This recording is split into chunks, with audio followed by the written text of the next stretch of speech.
बोलिए सतगुरुदेव की जय। प्रातः परम पुरुष परमात्मा सद्गुरु हरीश्वर कबीर साहब एवं इस पावन धरा पर उपस्थित गुरु महोदय में संत समाज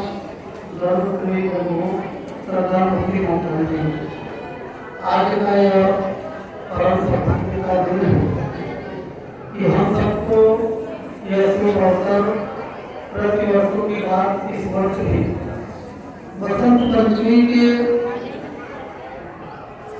दिन के दिन हम लोगों को यह शुभ अवसर मिलता है और आप सभी इसे अवगत भी। हमारी माताएं बहनों का ज्यादा आवाज आ रहा है, अगर बात करना हो तो फिर हम कुछ देर तक बंद कर दे, आप लोग ही बात करिए।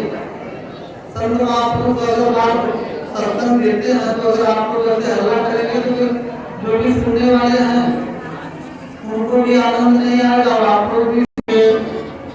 स्मृति दिवस के रूप में ये कार्यक्रम का आयोजन किया जाता है और इसमें हम प्लस कर देते हैं। ये कार्यक्रम बहुत वर्षों से सद्गुरु प्रकाश प्रसाद के जन्म दिवस के रूप में मनाया जाता है और उसमें हम प्लस कर देते हैं आचार्य गुरुओं का स्मृति दिवस है। हम सभी गुरुओं को याद करके इस कार्यक्रम को हम लोग मनाते हैं और इसमें मुख्य रूप से हमारे सद्गुरु प्रकाश प्रसाद जी का उनके भक्तों के द्वारा, उनके शिष्यों के द्वारा ये कार्यक्रम का आयोजन बहुत पुराने वर्षों से चला आ रहा है और आज का ये कार्यक्रम जैसे आप सभी को अवसर हमारे डॉक्टर साहब जी ने आप सबको बताया, महापुरुष भी आप सबको स्मरण कराए कि ये कार्यक्रम जो सद्गुरु प्रकाश प्रसाद जी का जन्म दिवस के रूप में मनाया जा रहा है और ये कार्यक्रम का जो भी आयोजन हुआ है हमारे सद्गुरु प्रकाश प्रसाद जी के परम शिष्यों में और आप तो समझते हैं कि सबसे पुराने लगभग शिष्य हैं और आप सबके ज्येष्ठ गुरु भाई हमारे गणेश शुक्ला साहब जी के द्वारा ये कार्यक्रम का आयोजन हुआ है और हम तो शुरुआत में ही चाहेंगे कि हमारे साहब जी एक बार खड़े हो जाएंगे तो बड़ी कृपा होगी और साहब जी के लिए एक बार तो धन्यवाद तो बनता है।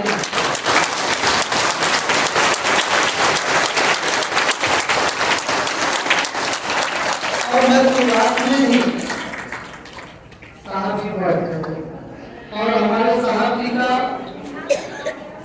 इस आश्रम में विकास कार्यों में तन मन धन से अपना जीवन समर्पित किए और हम जितना ही महिमा गाओ उतना ही कम। आज गुरु की दया और कृपा है, सद्गुरु ने सामर्थ्य ऐसा दिया है कि परोपकार की भावना से हम इस आश्रम के विकास में विभिन्न प्रकार से सेवा सहायता करते हैं। आज हम लोग जो भी देख रहे हैं हरियाली इस आश्रम जो भी विकास कार्य देख रहे हैं हमारे साहब जी के कर कमरों द्वारा इसका शुरुआत हुआ है और हम परमात्मा से दुआ करेंगे कि साहब जी की खूब लंबी उम्र हो और पूरे परिवार में सुख शांति स्थापित रहे, ऐसी मैं कामना परमात्मा से करता हूँ। और आज हम सभी इस कार्यक्रम में उपस्थित हुए हैं, तो हम सबका उद्देश्य उपस्थित होने का उद्देश्य क्या होना चाहिए? अभी संत महापुरुषों के वायु वचन को हम लोग श्रवण करते हैं और कितने लोग जो है कि भक्त समाज इधर उधर बातें आप लोग करते हैं, तो फिर संत महापुरुषों को बोलने में भी बड़े अवसर होते हैं। तो इसलिए आप लोगों को धैर्यपूर्वक सत्संग को श्रवण करना चाहिए और हमारे इस फील्ड में और भी हमको बहुत लोगों का तो नाम अपूर्ण नहीं करा सकते, लेकिन हमारे मुख्य रूप से पहली बार दूसरी बार हमारे साहब जी आए हैं। जब संन्यास धारण नहीं किए थे उसके पहले एक बार आए थे साहब जी, और आज दूसरी बार आए हैं कानपुर देहात से। हमारे आज तक के बड़े बुजुर्ग महात्मा हमारे मंगल साहब जी आज तक के बीच में उपस्थित हैं और उनके लिए साहब जी के लिए हम लोग को धन्यवाद करते हैं कि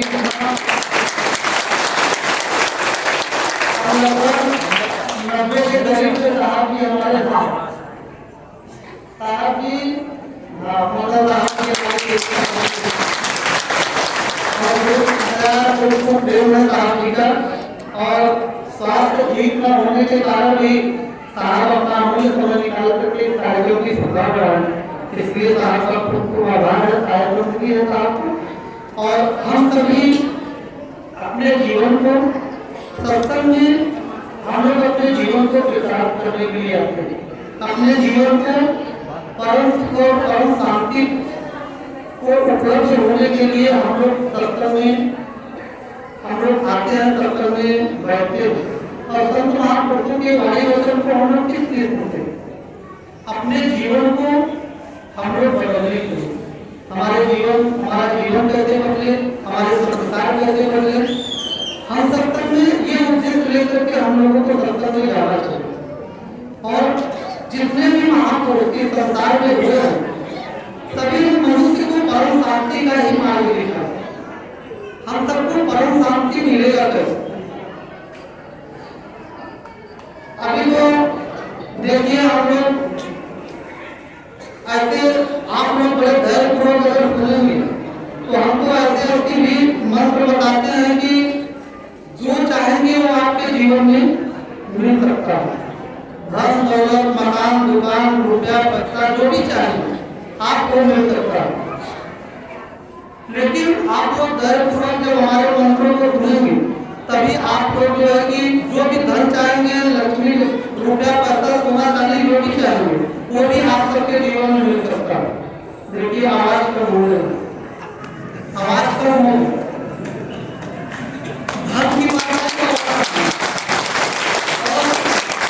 अभी हम अब दान कराने का कोई तरीका नहीं, माताओं बहनों का एक ही तरीका है, जो धन की बात कर दी, लक्ष्मी की बात कर दीजिए, देखिए आवाज कम हो गया, आपको नहीं कम।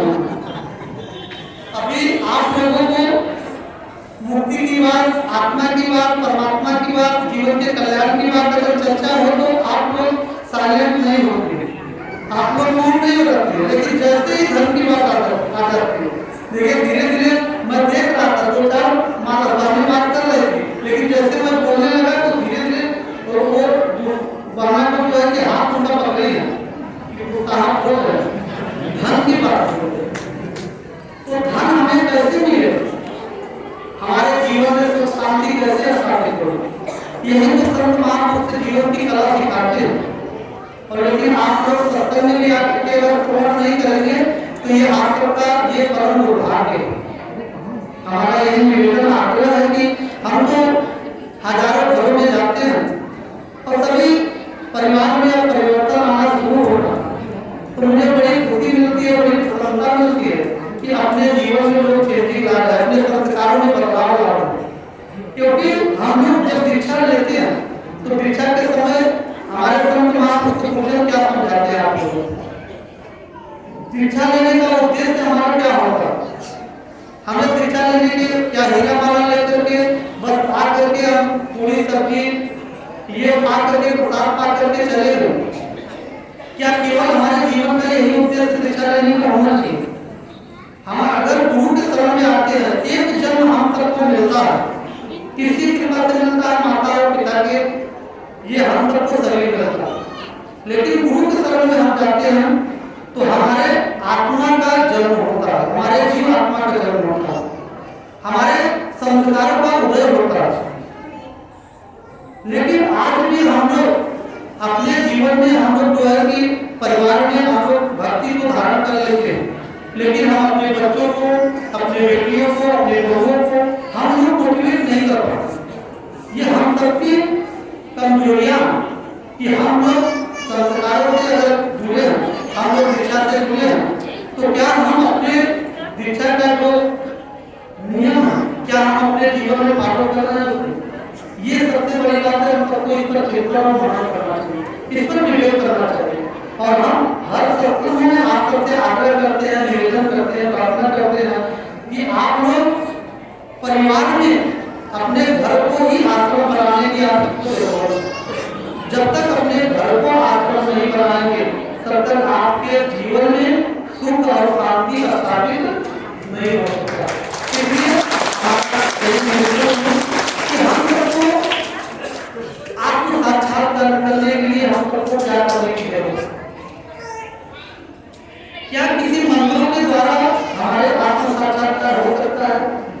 क्या किसी संसार की क्रिया जो भी कर्मकांड है या क्रिया जो भी हम करते हैं अपने जीवन में भक्ति के प्रति, आज भी आपको यूट्यूब वगैरह में मैं देख रहा था, एक पंथ अवधि पर वो महात्मा जी को मैं देख रहा था, तो चैनल पर बाइक ले रहे थे उनका, तो बोल रहे थे कुत्ते की हड्डी खा रहे। अगर आपको सर्च करेंगे यूट्यूब वगैरह में तो बहुत से चैनलों में लिखा कुत्ते की हड्डी खा रहे। तो बोले मेरी परंपरा, तो अपनी अपनी लोग मान्यता बना करके बैठे हुए। लेकिन हम सबको क्या कोई भी क्रिया, जो भी कर्मकांड है, क्रियाकांड है, कुछ भी है, जो भी हम कर्मकांड करते हैं, क्या उससे हमारा आत्म साक्षात्कार हो सकता है? परमात्मा साक्षात्कार हो सकता है? तो संत महापुरुष करते हैं कि नहीं? हम उससे मोटिवेट हो सकते हैं, हमें साधना के प्रति हमें प्रेरणा हमारे जीवन में मिल सकता है, लेकिन मुक्ति नहीं मिल सकती, आत्म साक्षात्कार नहीं हो सकता। लेकिन वास्तविकता अगर परम शांति हमें लेना, हमें अपने परिवार में सुख शांति स्थापित करना, तो हमें साधना में उतरना ही पड़ेगा। एक ही मार्ग है, हम साधना में जब उतरेंगे तो आपके जो साधना की वाइब्रेशन होंगे, जो तरंगे होंगे, सब आपके परिवार के साथ सभी मानव पकड़, सबके मानव पकड़ पड़ेंगे, सबके जीवन में सुख शांति स्थापित। ये निश्चित है, इसमें कोई भी संदेह नहीं। लेकिन हम लोग भजन तो करते नहीं, साधना तो करते नहीं, बस यहाँ की ओर सुन करके उसके बाद जा करके अभी तो आप लोगों को सत्संग संत महापुरुष दिए, अभी 3-4 घंटे से सत्संग दे रहे। अभी आप लोगों का तो है कि विवेक का दरवाजा खुला हुआ, ज्ञान का दरवाजा खुला हुआ है। नहीं, मुझे भी करना चाहिए, मुझे भी साधना करना चाहिए, भजन करना चाहिए। लेकिन ये एक पत्थर के समान है, कंकड़ देते हैं, कंकड़ के हम कितनी बार समझाया आप लोगों को कि कंकड़ देते हैं, कंकड़ जब हम लोग तालाबों में जब काइया बनी होती है ना, तो कंकड़ चलाते हैं तो कुछ देर तक काइया जो है पड़ जाती है दूर और जल दिखने लगता है, लेकिन कुछ देर के बाद पुनः वो काइया फिर जुड़ जाती है, फिर वो पानी दिखना बंद हो जाता है। ठीक इसी प्रकार से आप लोगों की दशा है, सभी की नहीं, जो साधक जन है उनको झूठे लिए नहीं, लेकिन आप लोगों का विवेक का दरवाजा तो खुल जाता है कि नहीं मुझे भी करना चाहिए, हमारे संस्कार को जो करते हैं उस मार्ग पर हमें चलना चाहिए। लेकिन बस आप लोग ये दरवाजा कब तक खुला रहेगा? बस यही गेट के अंदर तक, बस गेट के बाहर आप लोग निकले फिर वो दरवाजा आप लोगों का बंद हो जाएगा। तो हमेशा हम सबको जागृति अवस्था बना करके रखना चाहिए। सदगुरु कबीर साहब हम सबको समझाते हैं कि और भजनों के माध्यम से आप लोग सुनते थे तो विराट मुताबिक भोर नहीं और रहे कहाँ जो सोवत है, जो सोवत है वो भोर है, जो जागृत है तो सखावत हम सबको जानने की जरूरत है। इसलिए सदगुरु कबीर हम सबको समझाते हैं कि आज भी देखिए मैं तो अपनी संवेदना हमें प्रसन्न जिले के पहले ही संवेदना व्यक्त करना चाहिए था। बहुत दुर्घट घटना भी हुई है, आप लोग भी जानते हैं, टेलीविजन के माध्यम से, चैनलों के माध्यम से सुनने भी होंगे कि ऐसा कुंभ में ऐसी घटना हुई और बहुत से श्रद्धालु जो है उसमें मृत्यु हुई, घायल भी हुए। और ये कारण इसका क्या? हम कहीं भी आयोजन में जाते हैं, कार्यक्रमों में जाते हैं, तो हम सब सावधानियां हम लोगों की हो जाती है, तो फिर ऐसी घटनाएं होती है और हम सबको हमेशा जागृत अवस्था बना करके रखना चाहिए। कहीं भी आयोजन में जाते हैं, अगर व्यवस्था के विपरीत अगर हम लोग चलते हैं तो ऐसी घटनाएं वही घटनाएं हो जाती हैं। और ऐसे मृतक परिवार के लिए हम संवेदना व्यक्त करते हैं, मृतक आत्माओं के लिए, और उनके लिए हम सभी मिलकर के उनके परिवार में परमात्मा दया करें, इतनी शक्ति दे कि उनको इस दुख को सहने की क्षमता दे। उनकी अपनी आस्था है, कुंभ में लोग जाते हैं संत महापुरुषों के दर्शन करने, और बहुत लोगों का उद्देश्य रहता है कि गंगा में स्नान करने से हमें पुण्य मिलता है। ऐसी पुराणों में मान्यताएं हैं, लेकिन 50% से लोग ज्यादा जाते हैं कि संत महापुरुषों के दर्शन, उनके वाणी वचन को श्रवण करने के लिए जाते हैं। इसलिए सदगुरु कबीर कहते हैं कि तीर्थ नहाए एक कल संत मिले परिचार, सदगुरु मिले आनंद कल करें कबीर विचार। संत महापुरुष हमेशा आपको अच्छे मार्ग ही पर ले जाने के लिए प्रयत्न करते हैं, प्रयास करते हैं, और आप सबका दायित्व है, कर्तव्य है कि उनके बताए हुए मार्ग पर अगर आप चलेंगे तो आपके जीवन में कभी अशांतियां, आपके जीवन में कभी विचलन नहीं हो सकता। इसलिए मेरा यही आग्रह करते हैं कि कहीं भी कार्यक्रमों में आप जाते हैं, जो भी आश्रमों की व्यवस्था हो या कहीं भी आप लोग तीर्थ में जाते हैं वहाँ की व्यवस्था हो, उस व्यवस्था को आप लोग फॉलो करें और अपनी नैतिक जिम्मेदारी को समझते हुए आप लोग जो है कि अपने कर्तव्यों को निभाइए। हमारा आप सबसे आग्रह है। मैं आप लोगों से ज्यादा समय नहीं लूंगा क्योंकि दूर दराज से भी हमारे भक्तजन भी आए हैं, संतजन भी आए हैं, और मौसम जो है कि ठंडी का मौसम भी है, हम ज्यादा समय आ सकते नहीं लेंगे। लेकिन मेरा विनम्र प्रार्थना है निवेदन आप लोगों से कि आप लोग इस आश्रम में आते हैं तो अपने जीवन को निर्मल और पवित्र बनाएं।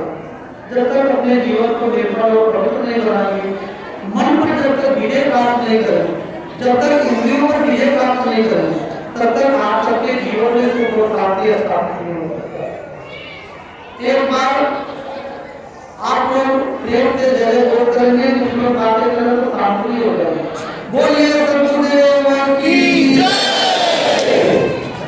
तो मेरा यही आग्रह है आप लोगों से कि अगर अपने जीवन में शांति चाहते हैं, अपना आत्म कल्याण चाहते हैं, आत्म साक्षात्कार चाहते हैं, तो गुरुजनों के बताए हुए ज्ञान निरंतर अपने ध्यान को बढ़ा करके रखिए।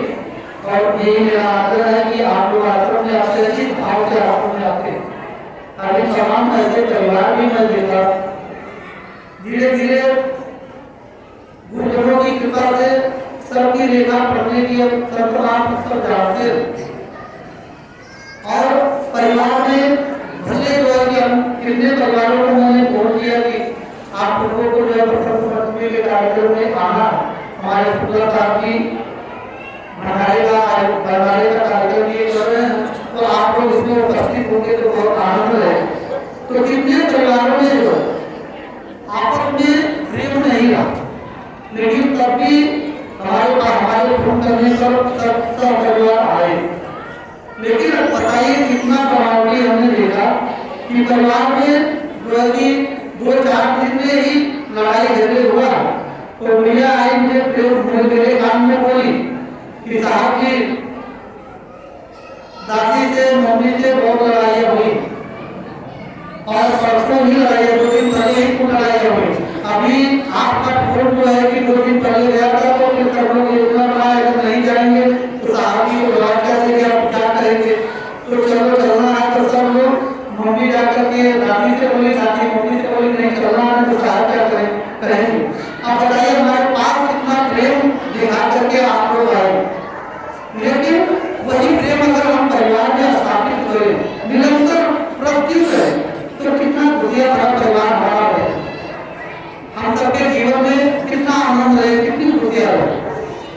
हम लोग कभी प्रयत्न कभी प्रयास नहीं करते कि सुख और शांति कैसे हमारे जीवन में मिले।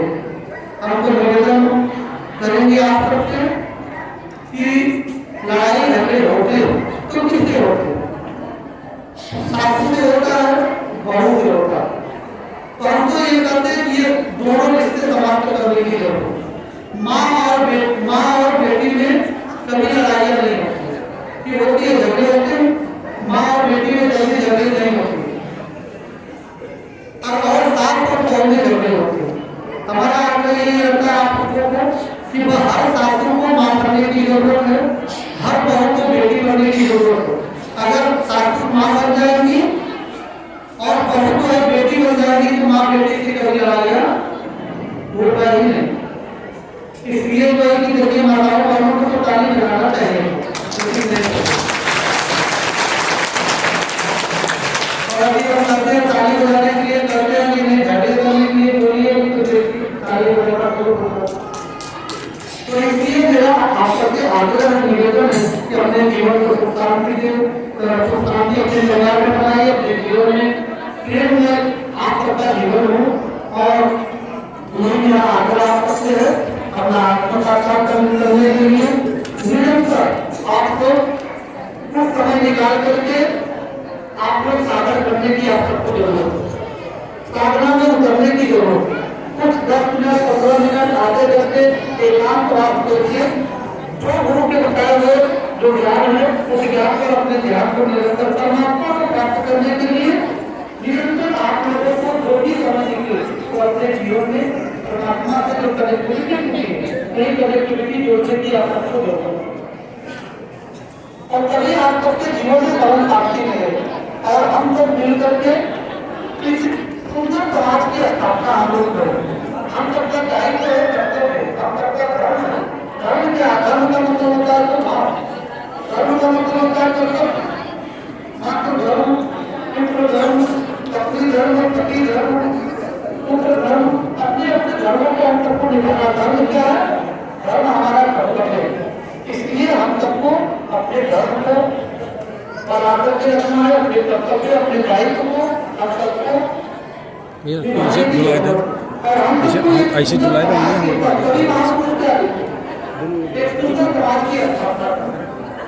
तो क्या इस मुहिम में हम लोग क्या हाथ नहीं बता सकते? हम सबको भी इस मुहिम में हम सबको हाथ बना करके एक सुंदर समाज की स्थापना करने की हम सबको जरूरत है। और मेरा लास्ट में इस कार्यक्रम के बारे में मैं आप सबको बताया नहीं कि हमारे साहब जी के तरफ से ये संपूर्ण सेवा जो है मंडाली का हमारे पुत्र साहब जी की तरफ से हुआ। और हमारी मनु दीदी हमारी, इनका हर कार्यक्रम में आपको बचपन से देखिए मतलब बहुत सीख भी लिया मनु दीदी। हमारे भारत भैया जी, हमारे देव भैया जी, भारत भैया देव भैया है कि नहीं है? हमारे मनु दीदी की भी हमारे भैया जी करेगा, माना भी करेगा। ये हमारे देखिए पुत्र साहब जी के सबको जोड़ों में घर और बहुत सेवा की है, आपको बहुत सेवा करते हैं। मैं लगभग 200 साल से देख रहा हूँ और नंगे पैर की जून के बगानों में जयंती के समय में नंगे पैर सेवा करते थे और किसी को पत्थर भी उठाने नहीं देते। लेकिन की धीरे धीरे जिम्मेदारियां बढ़ती जा रही है तो समय पर नहीं पाता है, लेकिन मैं धन्यवाद दूंगा। और हमारी माता जी, धन्यवाद हम माता जी को दूंगा कि माता जी भी बहुत लोगों की सेवा किए हैं और आज भी माता जी सेवा करती है। और हृदय से मैं उनको खूब खूब धन्यवाद करता हूँ कि माता जी को। और इस कार्यक्रम में हमारे प्रकाश प्रसाद जी के शिष्य हमारे पप्पू सोनी साहब जी आप सबके बीच में उपस्थित हैं। और उन्होंने कहा कि साहब जी, हमने कहा कि साहब जी के तरफ की ये कार्यक्रम है, तो उन्होंने कहा हमारा भी कुछ गुरु के नाम पर हमारा भी कुछ कार्यक्रम में सम्मिलित हो जाए भंडारे में। तो हमने कहा ठीक है, जो भी आपको सेवा है आप करते हो। तो हमारे भंडारे में हमारे पप्पू सोनी साहब जी की तरफ से भंडारे में अपने गुरु के प्रति सेवा है। और साहब जी के लिए धन्यवाद। तो आपने ये खड़ा हो गया तब ना, ये खड़ा हो गया साहब। हमारे साहब जी और दूसरे हमारे साहब जी नाचा करता है। अगर कहीं नाचा साहब जी हो तो रोड से खड़े हो जाएंगे साहब। हमारे राजा साहब जी हैं और पुत्र माता प्रताप गुप्ता और साहब जी प्रताप प्रताप जी के पिताजी प्रताप प्रताप जी के शिष्य। तो इस घटनाओं में जो है साहब जी का बहुत योगदान ये हुआ है और साहब जी के लिए भी धन्यवाद। ऐसे कार्यक्रम में